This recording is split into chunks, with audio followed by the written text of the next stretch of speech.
Hello, আসসালামু আলাইকুম। আজকে আমি রান্না করব গরুর মাংস। আমি কিভাবে রান্না করি এটা আজকে আপনাদের সাথে শেয়ার করছি। এট ফার্স্ট হচ্ছে যে আমি কিছু পেঁয়াজ বেরেস্তা করে নিয়েছি। তারপরে আমি মাংসগুলো এখানে ঢেলে দিলাম। দেওয়ার পরে এগুলোকে সামান্য একটু ভেজে নিলাম।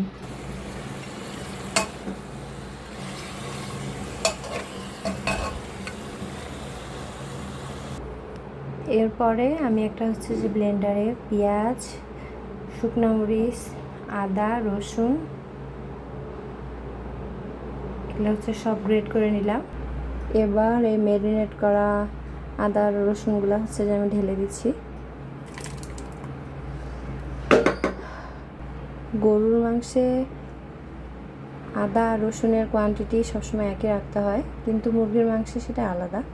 মুরগির মাংস যেহেতু একটু গন্ধ করে, সেজন্য হচ্ছে যে ওইখানে আদার পরিমাণটা একটু বেশি করেই দিতে হয়।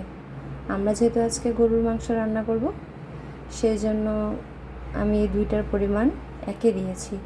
আপনারা যখন রান্না করবেন আপনারা আপনাদের প্রয়োজন মতো আদা রসুনটা ইউজ করবেন। এবার চলে আসলাম গরম মশলায়।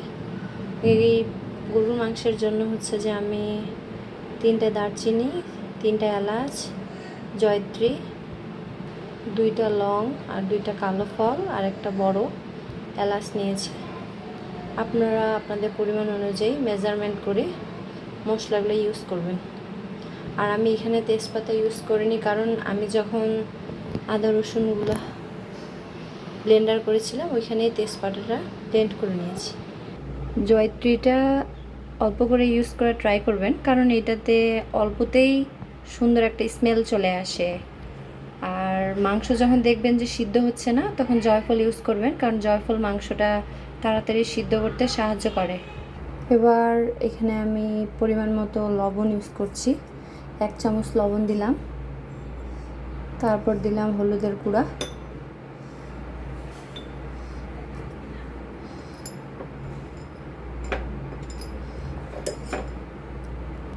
তারপরে 1 টেবিল চামচ পরিমাণ জিরা, আর দিয়ে দিচ্ছি ধনিয়ার গুঁড়া। আমি গরম মশলাটা এখন অ্যাড করব না। যখন হচ্ছে যে আমার মাংসটা সিদ্ধ হয়ে আসবে, তখন আমি কষানোর সময় গরম মাংসের মশলাটা ইউজ করব। এরপরে আমি এখানে দিয়ে দিচ্ছি প্রয়োজন মতো তেল।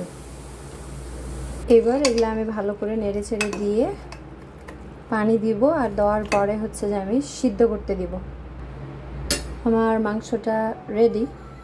এখন আমি এখানে অল্প পানি দিচ্ছি।